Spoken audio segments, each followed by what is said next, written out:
हम दूरी तथा विस्थापन के बारे में पढ़ चुके हैं। आज हम आगे देखेंगे चाल और वेग के बारे में। ठीक, तो जैसा कि हम आपको बता दें कि चाल और वेग को जानने से पहले हमें दूरी और विस्थापन को जानना आवश्यक है। बिना दूरी और विस्थापन को जाने हम चाल और वेग को अच्छे से नहीं समझ सकते। तो आज हम बात करेंगे स्पीड मीन्स चाल और वेलोसिटी मीन्स वेग की, है ना। इन दो चीज़ों के ऊपर हम बात करेंगे। तो चाल, दरअसल जब हम कभी शहरों में, बड़े बड़े शहरों में जब हम जाते हैं तो वहाँ पे बोर्ड लगा रहता है कि maximum speed 40 kilometre per hour. ऐसा हमने देखा है, उसमें लिखा रहता है maximum speed 40 kilometre per hour, है ना। मतलब हमारी जो स्पीड है वह कितनी की होनी चाहिए? 40 किलोमीटर की, मतलब 40 की स्पीड से हमें चलना है। तो हम क्या कर रहे होते हैं? स्पीड से हम दूरी तय कर रहे होते हैं, है ना। जब हम दूरी तय कर रहे होते हैं तो हम कुछ ना कुछ स्पीड से दूरी तय करते हैं। जैसे कि ये एक रास्ता है ना, ये एक रास्ता है। इस रास्ते को हमें तय करना है। ये बिंदु ए है, हमें बिंदु बी तक पहुंचना है। तो हम किसी ना किसी वस्तु से, किसी ना किसी वाहन से जाएंगे। पैदल भी जा सकते हैं, पर ज़्यादातर हम लोग किसी न किसी साधन से जाएंगे, या तो बस से जाएंगे, या तो रेल से जाएंगे, या कार से जाएंगे।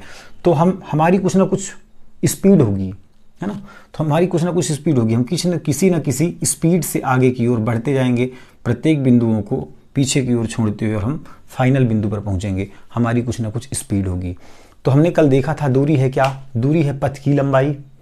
ठीक, अब इस पथ की लंबाई को हमें तय करना है तो हमें स्पीड की आवश्यकता होगी।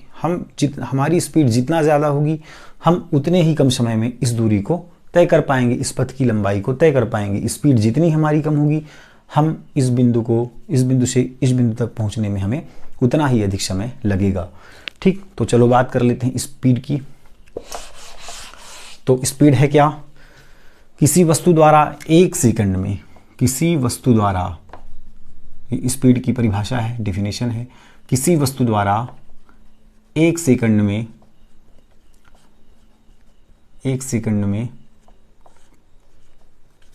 तय की गई दूरी, है ना, तय की गई दूरी चाल है।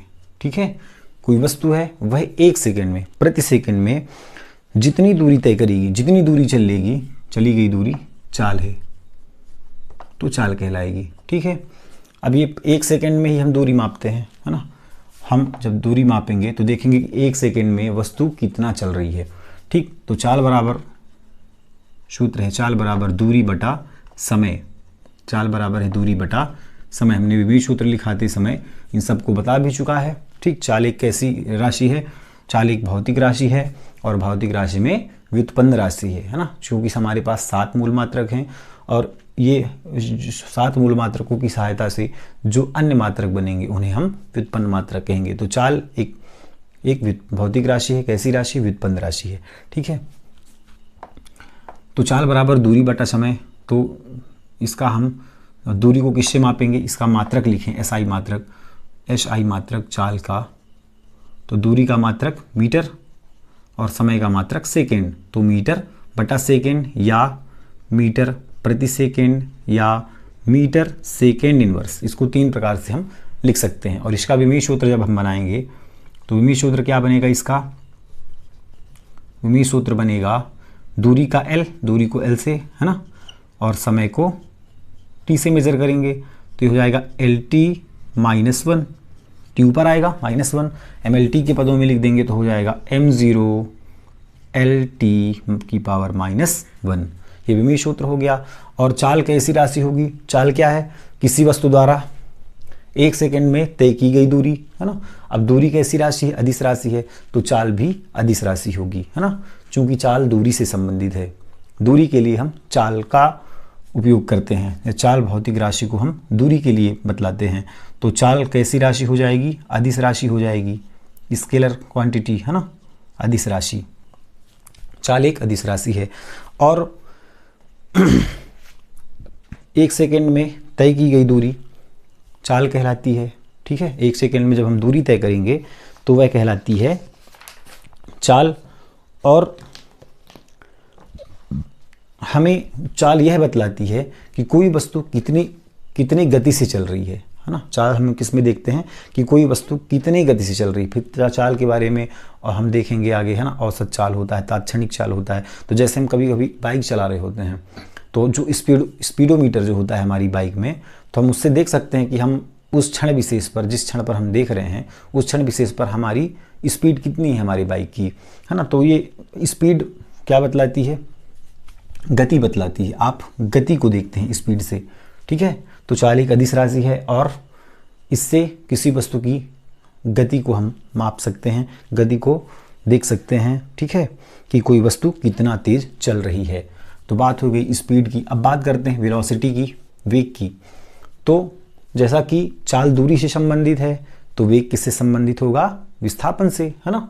तो किसी वस्तु द्वारा 1 सेकेंड में किसी निश्चित दिशा में तय की गई दूरी वेग कहलाएगी, है ना। चूंकि दूरी के लिए कोई दिशा की आवश्यकता नहीं है, चूंकि चाल किससे संबंधित है, दूरी से, तो दूरी के लिए कोई दिशा नहीं, तो चाल के लिए भी कोई दिशा नहीं। वेग किससे संबंधित है, विस्थापन से, तो विस्थापन के लिए दिशा की आवश्यकता होती है, इसलिए वेग के लिए भी दिशा की आवश्यकता होगी। तो इसको लिख सकते हैं किसी वस्तु द्वारा 1 सेकंड में किसी निश्चित दिशा में, ठीक, या किसी विशेष दिशा में, दिशा हमें दी हुई होगी, किसी विशेष दिशा में तय की गई दूरी वेग कहलाती है। तय की गई दूरी वेग कहलाती है या वेग है, ठीक है। तो वेग के लिए क्या होगा, कोई निश्चित दिशा होगी, है ना, कोई निश्चित दिशा होगी। विशेष दिशा में हम इसकी गति को बतलाएंगे। विशेष दिशा में जब कोई वस्तु चलेगी तो 1 सेकेंड में उस निश्चित दिशा में तय की गई दूरी वेग कहलाएगी। वेग बराबर भी क्या हो जाएगा, वेग बराबर हो जाएगा विस्थापन बटे समय, ठीक है, विस्थापन बटे समय। विस्थापन का मात्रक क्या है, विस्थापन क्या है, दूरी है, दिशा सहित है। तो हमने विशेष दिशा के लिए विस्थापन शब्द का उपयोग किया, है ना। जब हम दिशा ना बतलाएं तो दूरी शब्द का उपयोग करेंगे। तो दोनों को मापेंगे किससे, दोनों तो लंबाई है, दूरी भी लंबाई है, विस्थापन भी लंबाई है। तो इसका मात्रक देखें, SI मात्रक, तो विस्थापन का मीटर, विस्थापन भी लंबाई है, और विस्थापन बटे समय, है ना, मात्रक लिख दिए थे, विस्थापन बटे समय, समय का S सेकेंड, तो क्या हो जाएगा मीटर बटा सेकेंड, या मीटर प्रति सेकेंड, या मीटर सेकेंड इनवर्स, ठीक। ऐसे हम 3 प्रकार से इसको लिख सकते हैं। विमीय सूत्र वही हो जाएगा, चूंकि इसके मात्रक समान हैं तो विमीय सूत्र भी आपस में समान होंगे। विमीय सूत्र इसका भी हो जाएगा क्या, m0l (t⁻⁻1), है ना। इसका भी विमीय सूत्र, अब दोनों के SI मात्रक समान है, स्पीड और वेलोसिटी का, तो दोनों के विमीय सूत्र भी आपस में समान होंगे, ठीक। अब फर्क इन दोनों में क्या है, चाल के लिए कोई विशेष दिशा नहीं होती, केवल परिमाण की आवश्यकता होती है, जबकि वेग के लिए एक विशेष दिशा की आवश्यकता होगी। एक विशेष दिशा में, एक निश्चित दिशा में जब कोई वस्तु चलेगी, जब कोई वस्तु दूरी तय करेगी एक विशेष दिशा में, तो उसके लिए हम वेग शब्द का उपयोग करेंगे, विमीय सूत्र। और वेग कैसी राशि है, सदिश राशि है ना। और हम देख सकते हैं कि कोई वस्तु कितना तेज चल रही है, ठीक है, कोई वस्तु कितना तेज चल रही है, वस्तु का वेग हमें यह बतलाता है।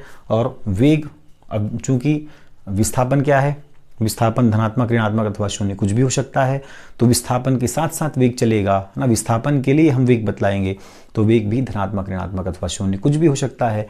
दूरी के लिए हम चाल बतलाएंगे तो दूरी सदैव धनात्मक होती है, तो चाल भी, स्पीड भी सदैव क्या होगी, धनात्मक ही होगी, है ना।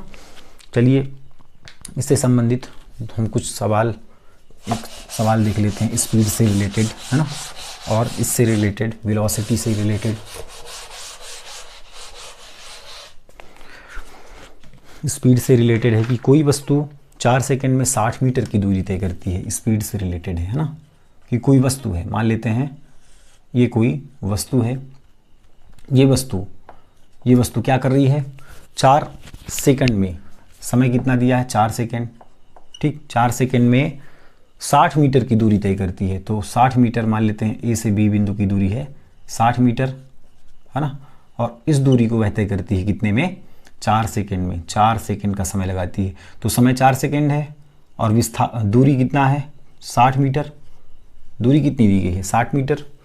तो हमें क्या निकालना है, तो उसकी चाल ज्ञात कीजिए। तो चाल बराबर क्या होगा, दूरी बटे समय। चाल बराबर दूरी बटे समय मीन्स दूरी मीन्स एस अपान टी। दूरी की वैल्यू 60 बटे 4 मतलब 4 पंचे 20, 15 मीटर प्रति सेकेंड। चाल कितनी हो जाएगी, 15 मीटर प्रति सेकेंड, है ना। और इसको हम यहाँ से भी परिभाषा बतला सकते हैं मीटर प्रति सेकेंड से, कि प्रति सेकेंड, एक प्रति सेकेंड मतलब एक सेकेंड में वस्तु द्वारा तय की गई दूरी। मीटर क्या है, तय की गई, मीटर क्या है, दूरी है, दूरी को मीटर से मापेंगे। तो एक सेकेंड में वस्तु द्वारा तय की गई दूरी चाल कहलाती है। ठीक है, एक सेकेंड में, प्रति सेकेंड मीन्स एक सेकेंड में वस्तु द्वारा तय की गई दूरी, एम मीन्स मीटर, मीटर किसके लिए, दूरी के लिए, तय की गई दूरी के लिए। तो तय की गई दूरी स्पीड कहलाती है, चाल कहलाती है ना। लेकिन जब एक विशेष दिशा हो जाए, मान लेते हैं कि अब जब परीक्षा में इससे क्वेश्चन बनेंगे, तो अगर लिखा रहेगा कि कोई वस्तु है और वह वस्तु 4 सेकंड में 60 मीटर की दूरी तय करती है, तो उसकी चाल ज्ञात कीजिए, है ना।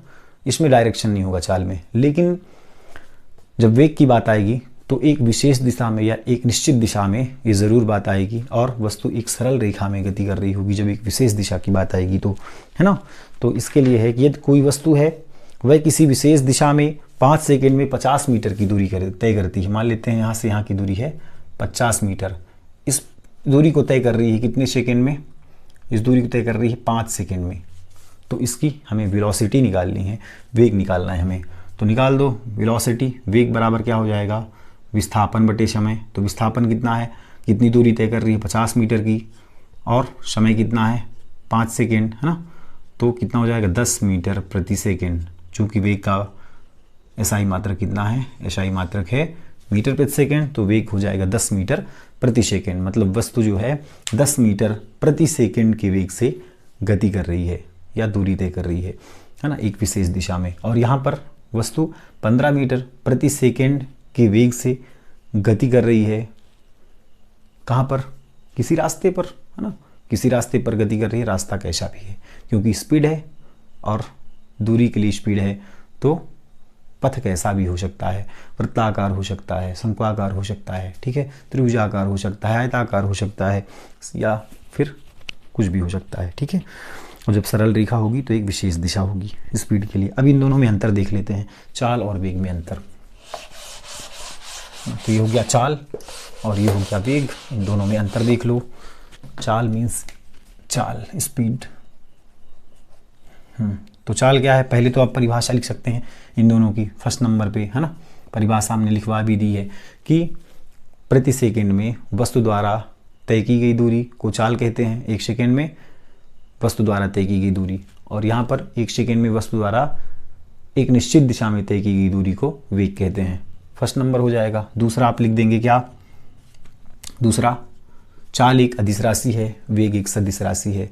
ठीक, तीसरा आप लिख देंगे कि चाल जैसे दूरी धनात्मक होती है सदैव, वैसे चाल भी सदैव धनात्मक होगी, और यहाँ पर वेग धनात्मक, ऋणात्मक अथवा शून्य कुछ भी हो सकता है। और दूरी हमेशा क्या होती है, दूरी हमेशा कैसी होगी, दूरी हमेशा विस्थापन से बड़ी या बराबर हो सकती है ना।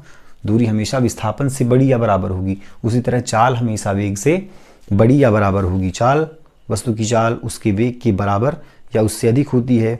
और यहाँ पर लिखेंगे वस्तु का वेग या तो चाल के बराबर होगा या चाल से छोटा। ठीक है, तो वस्तु का वेग उसकी चाल के बराबर या उससे कम होता है। ये हो गया स्पीड एंड वेलोसिटी।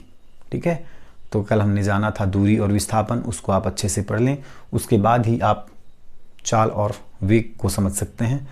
ठीक, कल हम देखेंगे चाल के बारे में, और चाल में कौन कौन से चाल होते हैं, औसत चाल, तात्क्षणिक चाल के बारे में, एक समान गति, है ना।